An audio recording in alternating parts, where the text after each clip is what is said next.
Hello students, welcome to my channel Pari 9 classes. आज हम लोग डिस्कस करने वाले हैं फ्रेंड्स सिंधु घाटी सभ्यता के इस पार्ट में सिंधु घाटी में प्राप्त हुए साक्ष्यों के बारे में। यानी कि सिंधु घाटी सभ्यता के जो भी उत्खनन स्थल है, यानी कि जहां जहां से खुदाई होकर के सिंधु घाटी सभ्यता के साक्ष्य प्राप्त हुए हैं, उन जगहों से क्या क्या साक्ष्य मिले। पिछले वीडियो में मैंने आपको वो सारी जगहों के बारे में बताया था कि जहां जहां खुदाइयां हुई हैं, यानी कि मुख्य रूप से। और आज हम लोग पढ़ेंगे कि वे मुख्य रूप से जगहें जहां से मुख्य मुख्य चीजें प्राप्त हुई, जो कि हमेशा एग्जाम में पूछे जाती हैं। ठीक है ना, तो उनके बारे में आज हम लोग डिस्कस करने वाले हैं। तो आइए चलते हैं, देखते हैं कि किस जगह से कौन सी चीज प्राप्त हुई है। ठीक है ना, तो चलिए देखते हैं, शुरू करते हैं। देखिएगा, सबसे पहले मैंने लिखा है सिंधु घाटी सभ्यता। और सिंधु घाटी सभ्यता में मैंने सबसे पहले लिखा है हड़प्पा।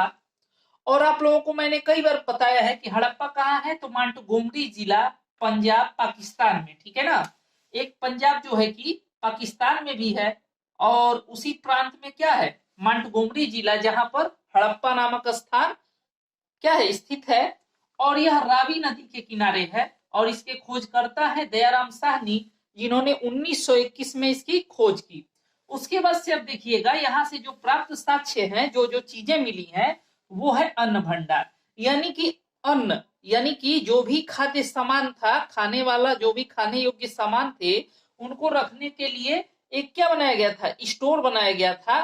वो यहाँ से साक्ष्य मिला है जब खुदाई हुआ है। तो फिर है यहां से कांस्य दर्पण, यानी कि कांसे का एक क्या मिला है, दर्पण मिला है, शीशा मिला है, जो हम लोग देखते हैं, आईना एक तरीके से कह सकते हैं। ठीक है ना, कांसा यानी कि तांबा और टीन को मिला करके कांसा बनाते थे ये लोग, मैंने आपको पढ़ा रखा है।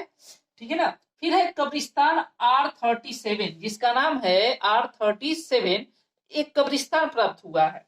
फिर लिखा है श्रमिक आवास, यहां से श्रमिकों को रहने के लिए आवास क्या है, मिला है। यानी कि एक आवास बना हुआ था जहां पर श्रमिक रहते थे। फिर है मछुआरे का चित्र, यानी कि किसी पत्थर पर मछुआरे का चित्र बना हुआ यहाँ से प्राप्त हुआ है। फिर है शव को दफनाने का क्या है, साक्ष्य मिला है, यानी कि लोग यहाँ पर शवों को दफनाते थे। कहाँ, हड़प्पा में।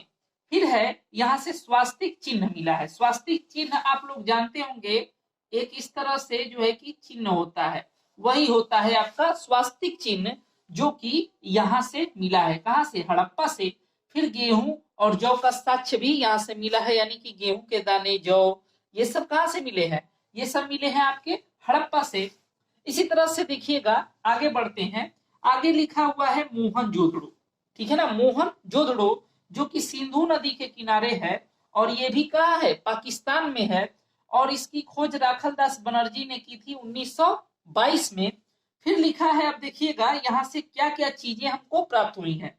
तो विशाल स्नानागार, यानी कि नहाने के लिए, क्या कहते हैं, नहाने के लिए जो है कि कई बहुत सारे लोगों को क्या मिला है, विशाल स्नानागार, यानी कि कई सारे लोग एक ही साथ नहा सकते हैं।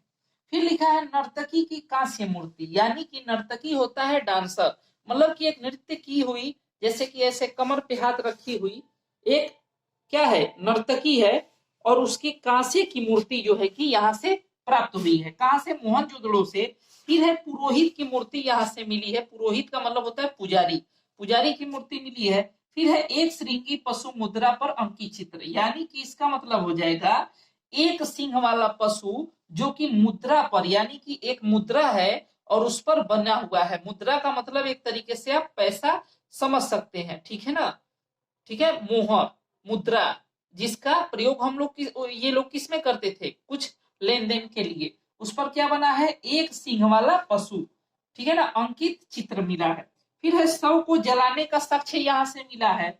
मिट्टी का तराजू मिला है यहाँ से। घोड़े का दांत मिला है।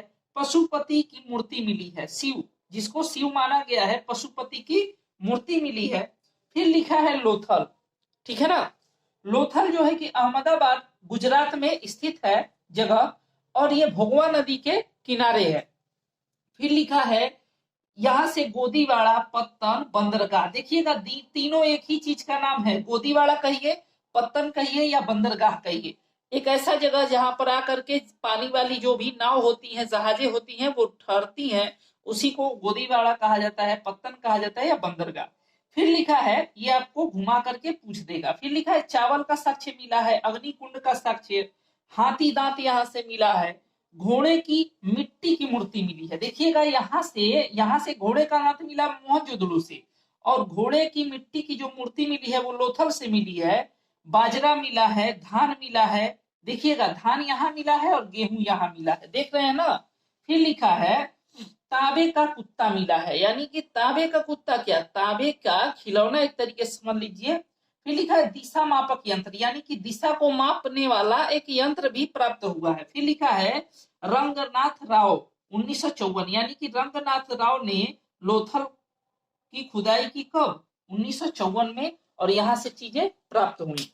फिर लिखा है कालीबंगा, ध्यान दीजिएगा कालीबंगा लिखा हुआ है। और सबसे पहला चीज, ये हनुमानगढ़ी राजस्थान में घग्गर नदी के किनारे स्थित है, और इसका खोज अमलानंद घोष ने किया। यहाँ से क्या क्या चीजें प्राप्त हुई है, देखिएगा जूते हुए खेत, यानी कि खेत की जुताई हुई थी, जब खुदाई हुई तो ऐसा मिला, खेत जुता हुआ, ठीक है ना, खेत जुता हुआ। फिर लिखा है चूड़ियां मिली है यहाँ से भूकंप के साक्ष्य मिले हैं, यानी कि कुछ दीवारें ऐसी प्राप्त हुई हैं जैसे लगा है कि भूकंप से ये क्या हो गई है, जो है कि दरारें पड़ गई हैं, तो वही लिखा हुआ है भूकंप के साक्ष्य मिले हैं। फिर लिखा है मिट्टी के खिलौने मिले हैं यहाँ से। फिर लिखा है राखी गढ़ी, ध्यान दीजिएगा राखी गढ़ी, ये हिसार हरियाणा में पड़ता है और ये है घग्गर नदी के किनारे। सूरजभान ने इसकी खुदाई की, यानी कि खोज की, और यहाँ से क्या मिले हैं ताम्र उपकरण, यानी कि तांबे के जो है कि उपकरण यहाँ से प्राप्त हुए हैं, तांबे के, ठीक है ना, कांसे के नहीं, तांबे के। फिर लिखा है चुनहुदड़ो, ये सिंधु नदी के किनारे है, पाकिस्तान में ये भी है, और इसका खोज किया अर्नेस्ट मैक और मजूमदार ने। यहाँ से मन के बनाने का कारखाना, सीप, कंघा, लिपस्टिक, काजल, पाउडर, 4 पहिए वाली गाड़ी, वक्राकार ईंट, ठीक है ना, वक्राकार ईंट। फिर है मुद्रा बनाने का केंद्र, कहां से मिला, चुनहुदड़ो से। फिर लिखा है, देखो कहीं कहीं चनहुदड़ो, चुनहुदड़ो, जैसा भी लिखा हो आप उससे कंफ्यूज ना हो, ठीक है ना, थोड़ा सा मात्रा इधर उधर हो सकता है लेकिन चीजें वही रहती हैं, ये मैं आप लोगों को बार बार बताता हूं। फिर लिखा है बनावली, बनावली कहाँ है, तो ये भी हिसार में है, हरियाणा, सरस्वती नदी के किनारे, जो कि अब विलुप्त हो चुकी है, ठीक है ना। फिर लिखा है यहाँ से क्या क्या मिले हैं, जरा ध्यान दीजिएगा, मिट्टी का हल, क्या मिला है, मिट्टी का हल खिलौने के रूप में, यानी कि मिट्टी का एक हल मिला है, छोटा सा खिलौना, खिलौने के रूप में, यानी कि एक छोटा सा हल मिला है मिट्टी का, खिलौने का। उसके बाद से लिखा है सरसों का साक्ष्य मिला है, सेलखड़ी, यानी कि एक पत्थर होता है जिसको हम सेलखड़ी कहते हैं, और वो कहां से प्राप्त हुआ है, बनावली से। फिर लिखा है पकी हुई मिट्टी की मोहरें मिली हैं, यानी कि मिट्टी की मोहरों को पकाया गया है, वो यहाँ से प्राप्त हुआ है। फिर लिखा है रोपड़, रोपड़ कहाँ पड़ता है, तो ये पड़ता है पंजाब में, और ये सतलज नदी के किनारे है। इसका खोज किसने किया, तो भगत शर्मा ने, और यहाँ से मिला है तांबे की कुल्हाड़ी। तो आई होप ये आप लोगों को बहुत ही अच्छे से समझ में आया होगा। यदि आपको ये अच्छे से ना समझ में आया हो तो वीडियो को दोबारा जरूर देखें। अगर आपको स्क्रीनशॉट लेना हो तो आप ले सकते हैं इसका स्क्रीनशॉट, ठीक है। तो ध्यान दीजिएगा, मैं आप लोगों को पूरा कोशिश कर रहा हूं कि ये एक ही वीडियो में समझ में आ जाए, और मैं कम समय में, देखिए मैं जितना आपको पढ़ाता हूं बस उतना आप लर्न कीजिए, डेली बाय डेली उसको रिकॉल कीजिए, माइंड में याद कीजिए। आपका जो है कि एंशिएंट हिस्ट्री का जो पार्ट है बहुत ही इजी तरीके से जो है कि आपका कंप्लीट हो जाएगा, और आगे चल करके मैं और भी सारे सब्जेक्ट्स के बारे में क्या करने वाला हूं, पढ़ाने वाला हूं। और इसको आप देखिए, वीडियो को शेयर कीजिए, चैनल को सब्सक्राइब कीजिए, बेल आइकन को भी प्रेस कर दें ताकि मेरे वीडियोस का जो भी नोटिफिकेशन आए आप तक पहुंचता रहे। तो मिलते हैं अगले वीडियो में, वीडियो देखने के लिए धन्यवाद।